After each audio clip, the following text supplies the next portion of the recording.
ঘর থেকে দারিদ্রতা দূর করার 11টি উপায়। 1. খালি পায়ে বাথরুমে যাওয়া উচিত নয়। 2. স্নান করার সময় কখনোই খালি পায়ে থাকা উচিত নয়। 3.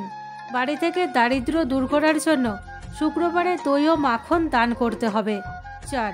প্রতিদিন ঘর পরিষ্কারের সময় ঘর মোছার জলে সামান্য নুন দিয়ে তবে ঘর মুছলে সেই বাড়ি থেকে নেগেটিভ এনার্জি দূরে সরে যায় এবং বাড়ির পরিবেশ পজিটিভ এনার্জিতে ভরে ওঠে। 5. যে ঘরে নারীদের সম্মান ও ইজ্জত করা হয় সেই ঘরে অভাব কম থাকে। 6. যে ঘরে সন্ধ্যায় প্রদীপ জ্বালানো হয় সেখানে দারিদ্র্য থাকে না। 7. বাড়ির প্রধান দরজার সামনে কখনো ভারী বা বড় কিছু রাখতে নেই, যেমন পাথরের চাই, মাটির ঢিপি জাতীয় কিছু, এতে বাড়ির উন্নতি আসতে বাধা পায়। 8. বাড়িতে জলের পাত্র কখনো খালি রাখতে নেই, সব সময় জল পূর্ণ রাখতে হয়। খালি জলের পাত্র দারিদ্র্যের আরেকটি বিশেষ লক্ষণ।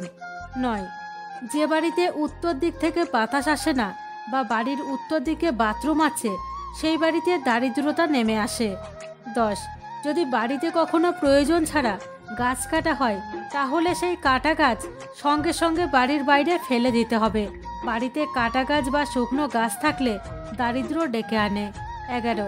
বাড়িতে নেতিবাচক শক্তি থাকলে প্রধান দরজায় শিলা লবণ রাখুন।